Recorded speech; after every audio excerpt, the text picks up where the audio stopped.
Marutaha.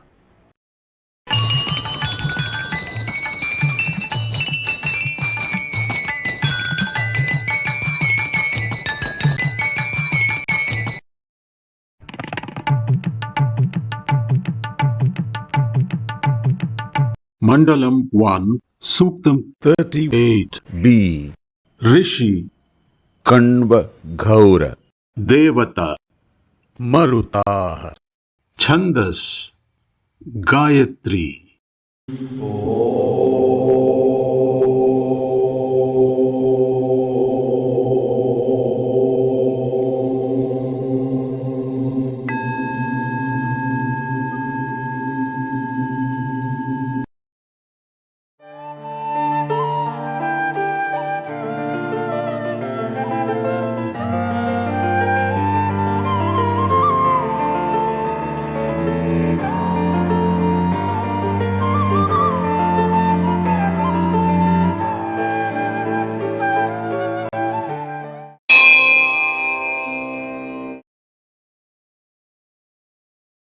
Mandalam 1, Suktam 38, Rik 9. दिवादित्तमः कृण्वन्ति पर्जन्येनोदभागेन यत्पृथिवीम् युञ्जन्ति. Even by day, when with rain cloud bearing water, they make darkness bathe earth.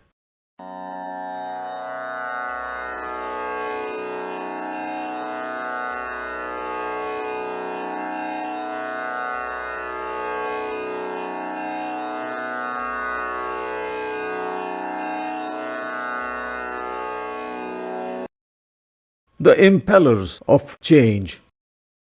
The general understanding of Maruts and their activities is that they are agents of change, sometimes gradual, at others quite drastic, but change all the same. During the period of any change, there is a pause in normal activities, with all indicators and impellers of normalcy too being at their minimum potencies.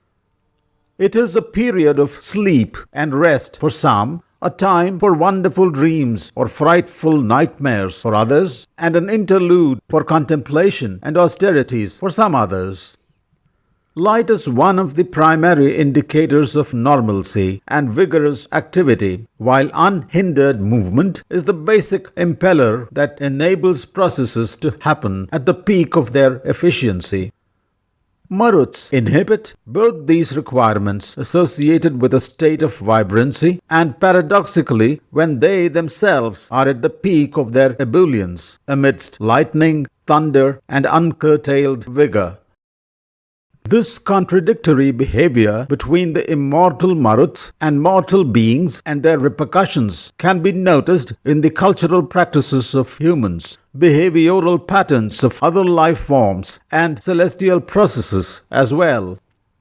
Existence alternates between the states of vibrancy and dormancy, with intermediate states in between that we on earth call seasons. And Maruts play an important part in administering dormancy and creating the right conditions for the onset of vibrancy that is to follow. This verse and the next together explain these notions concisely. Stormy days are dark as the clouds blot the sun's light from reaching earth, while rain hinders movement, greatly lowering the efficiency and vibrancy of activities.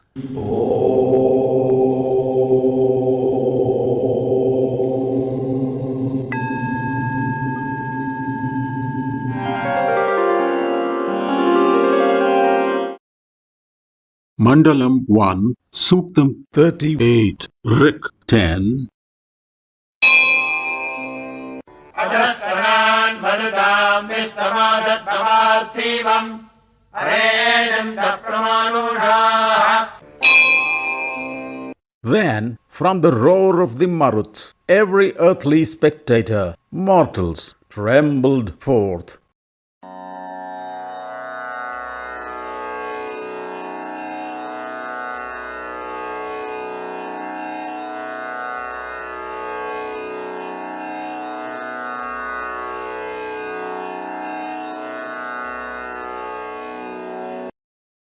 the heralders of fearful hope. Not only is the thundering roar of the Maruts a cause of momentary trepidation, it is also the harbinger of an immediate period of dormancy and a vibrant one to follow. It heralds both fear and hope, or fearful hope, if there is to be such a sentiment. Popular depictions of personified Maruts attribute grotesque faces with uncouth bodies to them, holding bizarre weapons and sporting dazzling clothes.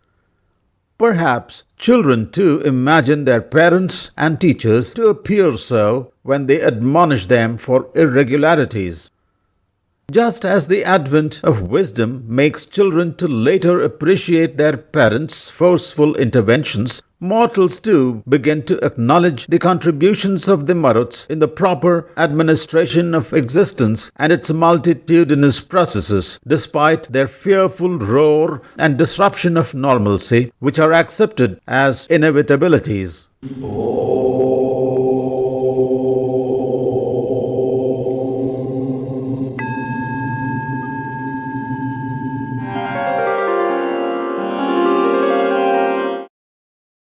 Mandalam 1, Suktam 38, Rik 11.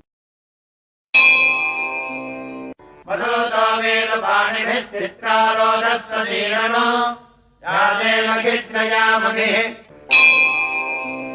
Maruts, manifold ones, now with strong-hoofed ones, unwearied in course, do go alongside rivers having high banks.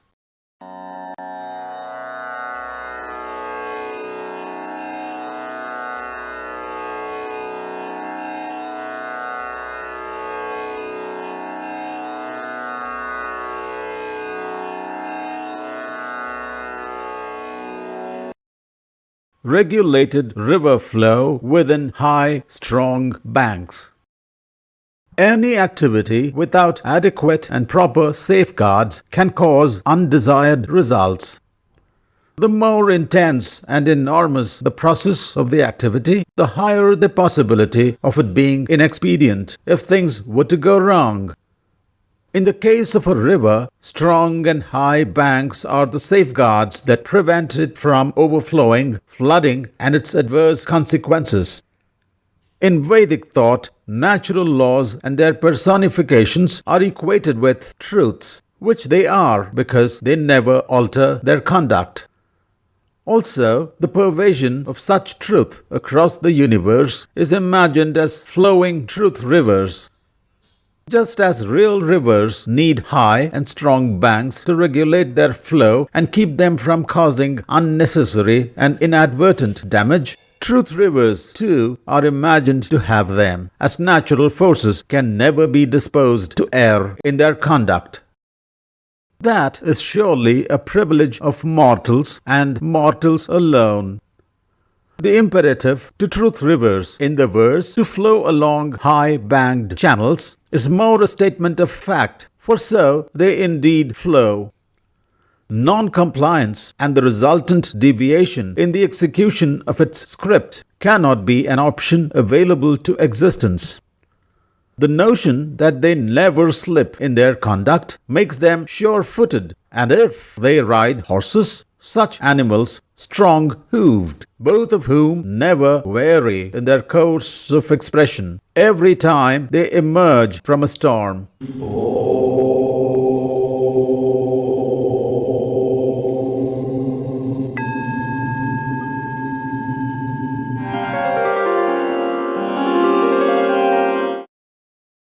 Mandalam 1, Suktam 38, Rik 12.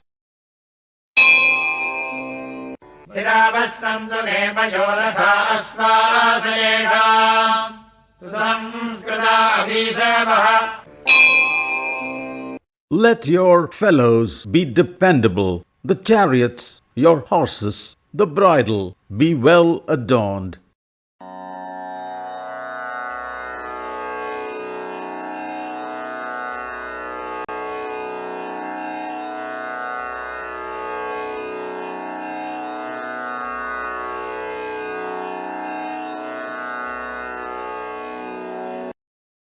exemplars and their exemplariness. Natural forces, immortals or gods, by whatever other appellation they may be addressed, are epitomes of perfection. To describe this in contemporary parlance, Albert Einstein's mass-energy equivalence equation too is such an exemplar. Its exemplariness stems from the authenticity of its expression that is the same anywhere, anytime. All manner of superlatives can be used to describe it, and justifiably so. Personification is not an exclusive preserve of the ancients. The moderns too indulge in it, though in a different manner. Einstein is the face of the mass-energy equivalence equation today, which sports his name too. This practice is not confined to natural laws alone. The seer Vallabhacharya's composition, Madhurashtakam, is an instance where the principle represented by Vasudeva Krishna as well as his person is extolled to be the sweetest in every aspect.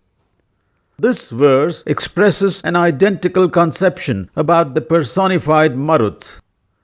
They and their associated paraphernalia must all be dependable, well adorned, and exemplary to match their impeccable deeds towards maintaining order within whichever system they operate, and the universe as a whole.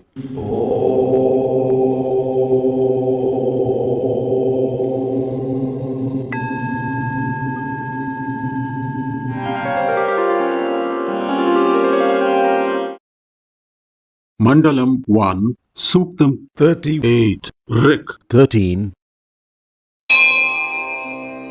अच्छावदातनागिराजराजे ब्रह्मणस्पतिम् अग्निम् मित्रम् दर्शनम्. Do voice to Master of Truth by continuous words for invocation, to conspicuous friend like Agni.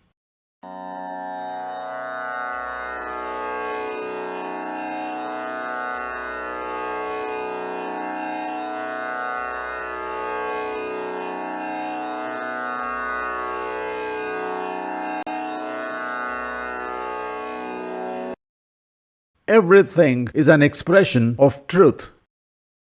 The Veda is considered to be a compilation of true knowledge. It is also referred to as Brahman, the one truth that is the substrate of the universe and all knowledge. Its personified representation is Brahmanaspati, the master of truth. Our understanding of truth is through its expressions, and any manner of expressive happening requires Agni to be its primary impeller. So, Agni is equated to Brahmanaspati and is venerated as the primordial truth. A truth is one only when it has expressed itself innumerable times and has proved its veracity beyond doubt. Similarly, understanding truth, and convincingly so, happens only when it is extolled by invocations that narrate its expression as many times. As every thought and action of every mortal form is an expression of truth, of Brahmanaspati, of Agni, the invocations will have to be continuous. It may be voiced occasionally, but must surely be remembered in perpetuity. This is indeed living truth, and the one who does so is referred to as a Brahman. This verse being one from a Suktam dedicated to the Maruts, it makes the Maruts too to be expressions of Agni. In fact, everything in existence is. The distinctions that mortals make between various natural forces and the laws that they represent are only for the purpose of our understanding truth's varied expressions better. A friend is one who stands by you in need. When every moment is a need for energy to live it, Agni is unquestionably our lifelong and generally invisible but conspicuous friend.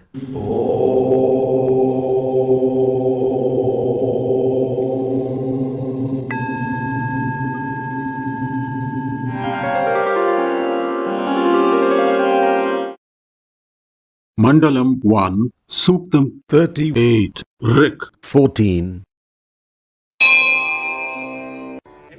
श्लोकमास्ते पर्जन्य इव ततनः गायत्र मुख्यम्.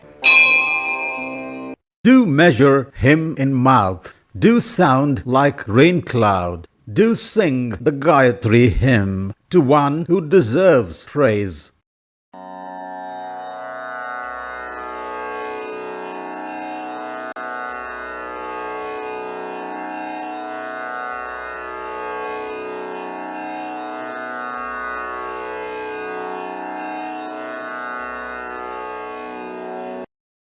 The exhilarating encounter with the essence of existence. The markers for intonation in Vedic hymns are an indication that they were specifically meant for being recited aloud. It is perhaps to ensure that the truths that these hymns convey are experienced in their entirety. Generally, these hymns are recited while being seated around a fire altar. The mouth, with the use of the tongue for modulating sound, recites truth. The ear hears what the mouth recites. The nose smells the burning of the ingredients that are offered into the fire as oblation along with the recitation of hymns.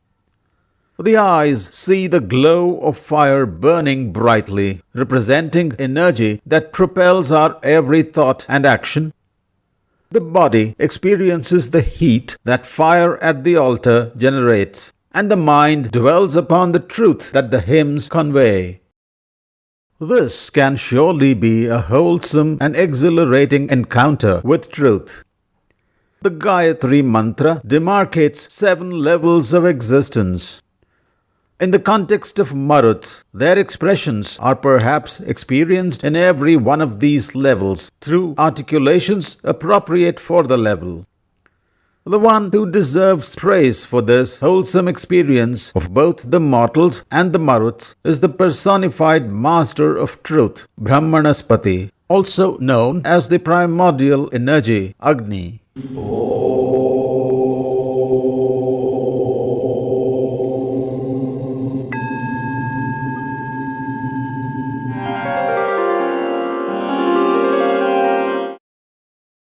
Mandalam 1, Suktam 38, Rik 15. पन्दस्तमारूतम् घनम् जेडम् परस्तु भक्तियम् अस्मे वृद्धासन्धिया.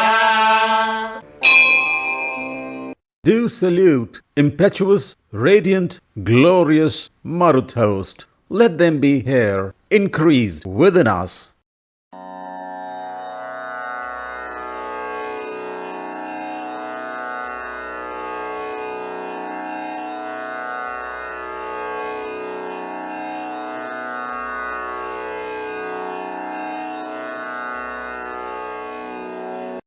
The immutable standard of duality. Change always involves a loss of a thing and a gain of another. This is the immutable standard of duality. Wherever there is such a loss-gain combination happening, one can surely find the Maruts in operation. But changes need to happen at a pace that a mortal body and mind can comfortably cope with. If they happen too fast, there is a breakdown of the mortal system from innervation. If they happen too slowly, there is disintegration due to decadence. The divine Indra-Marut combination, with Indra as the regulator and Maruts as the agents of change, make an ideal pair for the conduct of the affairs of existence as visualized by Vedic thought. The inference drawn from this visualization leads one to define divinity as the spontaneous expression at an instant of the forces of nature as a process, an object, or a thought subject to systemic conditions. Science, on the other hand, is defined as the intellectual and practical activity encompassing the systematic study of the structure and behavior of the physical and natural world through observation and experiment. The conclusions drawn from the pursuit of science are very similar to the inference drawn from the Vedic explanations of natural phenomena, but for their nomenclature and style of expression. Both science and Vedic thought are accounts of the contrivances of nature or descriptions of truth with which the forces of creation make existence happen. In this verse, it is this truth that is saluted and desired to be realized within every mortal.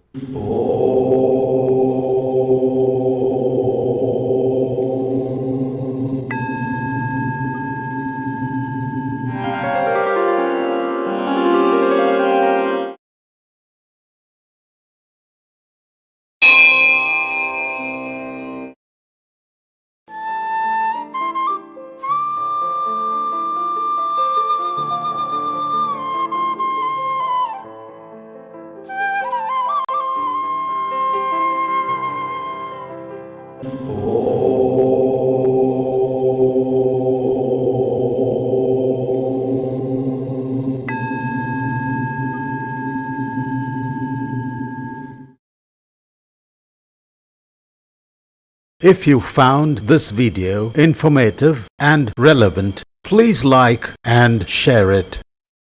If you would like to see more such videos in this ongoing series, please do subscribe to the channel. Thank you for viewing.